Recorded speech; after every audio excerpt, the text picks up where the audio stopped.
noite. Eu venho aqui para contar uma história. Era uma vez um gigante. E era um gigante muito especial. Era um gigante que tinha muitos dons. Ele era um gigante que tocava piano, tocava violão, tocava flauta, tocava violino, que era a sua grande paixão. Era um gigante que um dia olhou para mim e perguntou: Ângela, o que você toca? Depois de me contar que ele tocava 7 instrumentos. Eu disse: eu toco terror. É a única coisa que eu faço bem feita. E me senti super pequenininha de ver que eu tentei várias vezes. Enlouqueci uma professora de violão e não consegui tirar nada. E esse gigante tocava 7 instrumentos. Bom, além disso, ele pintava. E pintava muito bem. Ele pintava quadros, e um desses quadros acabou indo para o Louvre. Ele conseguiu expor no Louvre. Tá. E o que tem esse gigante a ver com o que a gente está fazendo hoje? Eu acho que é um detalhe na vida desse gigante. Esse gigante é um menino de 12 anos, que tinha uma doença muito complicada no pulmão.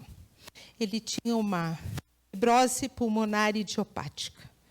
O nome é complicado, a doença é mais ainda.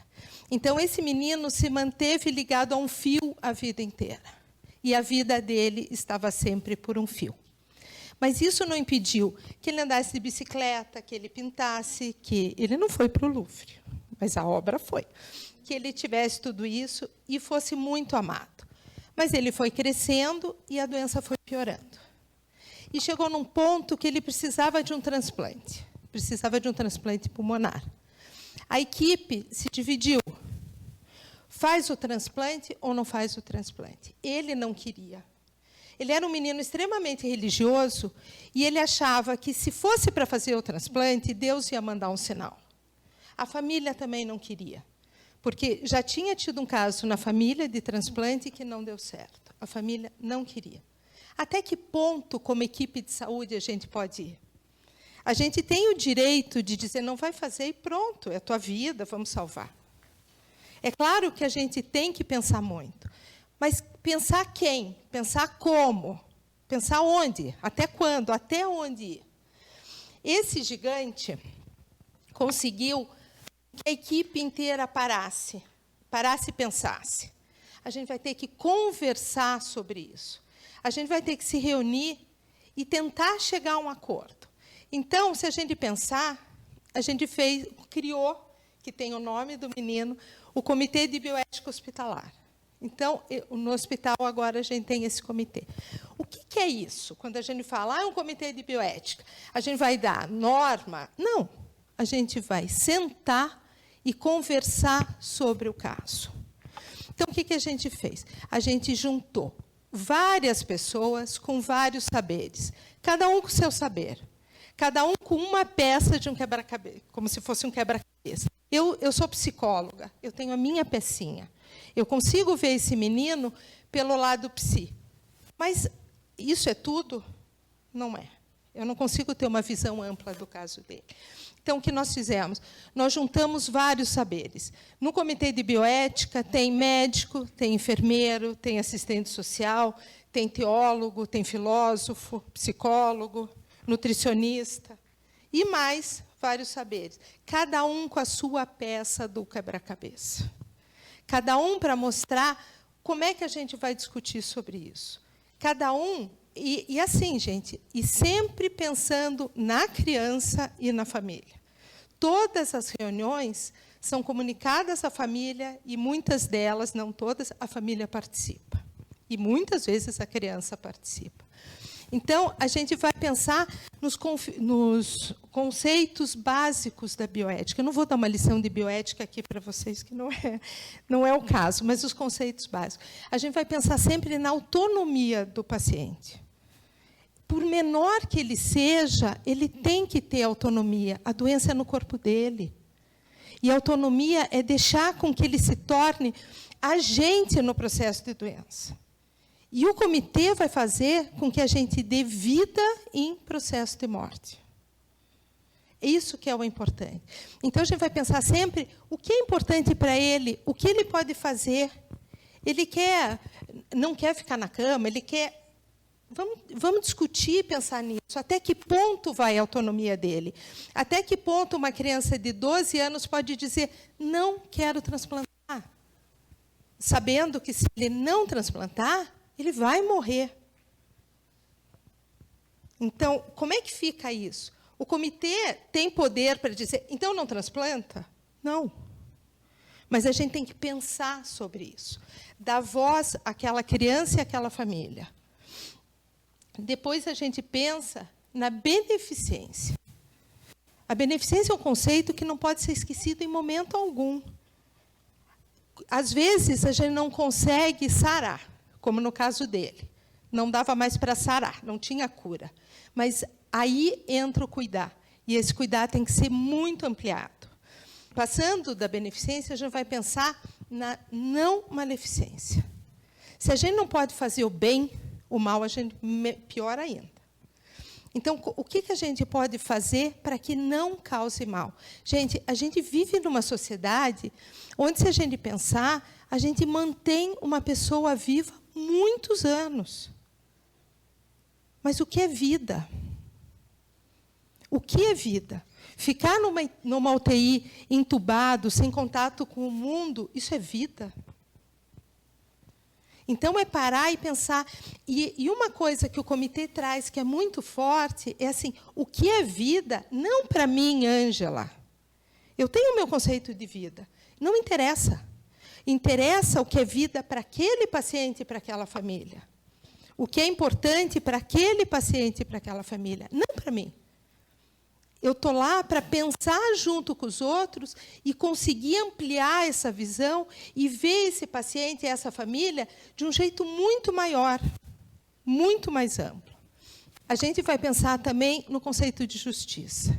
O que é justo, o que ele tem direito, o que pode e o que não pode. A gente pode dizer, não faz o transplante? Legalmente eu posso dizer isso? Então, tem advogado no conselho, no comitê, tudo vai ser discutido, todos os prós e contras vão ser pesados.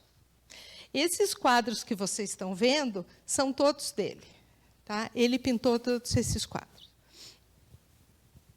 A gente tem que pensar também, a bioética principialista não cobre todas essas questões. As questões são muito mais amplas. A gente está pensando na vida humana, na vida de uma criança, numa vida que vai impactar não só a vida dela, mas a vida da família.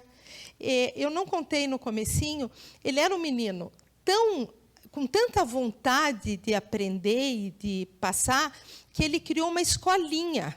Ele tinha uma escola onde ele ensinava as outras crianças a pintar.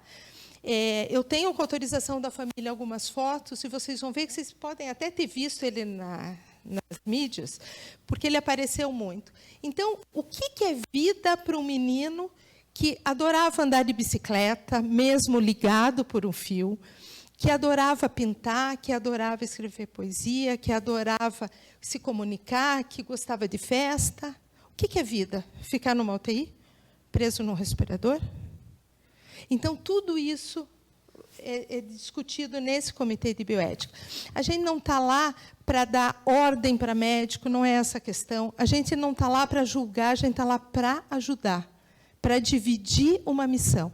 Não deve ser fácil você atender uma criança desde os 2 anos de idade e chegar uma hora, não tem mais o que fazer. Vai para casa morrer? Então, nessa hora, o cuidado tem que ser muito maior. E a gente tem que pensar na ética das virtudes. O primeiro ponto é a compaixão. Não é aquela compaixão clichê, é a compaixão de sentir a vulnerabilidade do outro. Perceber como o outro é vulnerável e respeitar e cuidar, acolher essa vulnerabilidade. Competência profissional.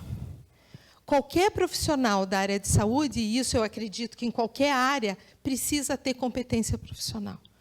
Você precisa saber e ter meios técnicos da melhor forma para lidar com aquela pessoa. Esse acolhimento é importante, isso é respeito ao paciente, isso é respeito às famílias, isso é respeito ao trabalho que a gente jurou seguir. confidencialidade. Eu tenho que respeitar a vida dessa criança, ou desse adulto, ou dessa família. O que eles me dizem é sagrado, e eu tenho que acolher. Quanto que a gente discute em equipe, mas a gente tem que ter cuidado, porque tem coisas que não podem ser discutidas. E não é, gente, porque existe uma lei que não me deixa falar, que se eu falar, eu posso ser processada. Isso não interessa. A questão tem que ser interna. Então, é nesse sentido, nesse acolhimento, que a gente tem que pensar. A gente só consegue cuidar e curar quando o outro confia na gente. Se não existir essa confiança, eu não vou conseguir criar pontes, né, para chegar no outro. Ele precisa confiar em mim e eu preciso confiar nele. Eu preciso confiar na equipe que está atendendo. Eu não fui psicóloga desse menino. Ele foi super bem acompanhado, não foi comigo, mas, por ser do comitê, eu atendi esse caso. E eu preciso confiar no trabalho que a psicóloga está fazendo e assim por diante.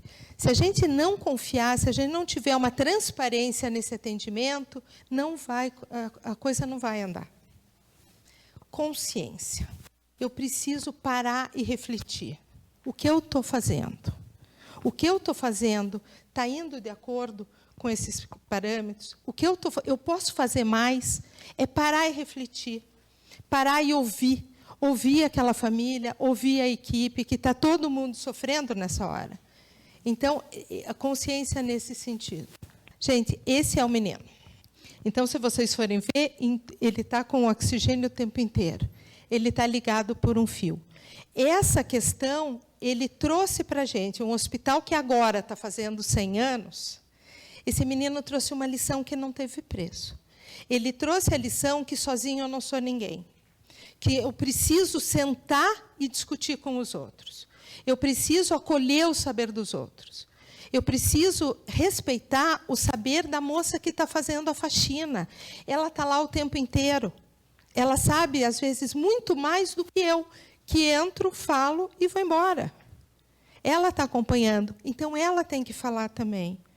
Às vezes, a pessoa que está fora, que é da comunidade, chega numa reunião e tem uma sacada incrível, que a gente que já está com aquele olhar tão viciado não tem. Então, essas pontes e esse respeito pelo saber do outro é muito importante. Uma pecinha só não faz um quebra-cabeça. A gente vai precisar de vários saberes para conseguir montar. E é isso que é importante.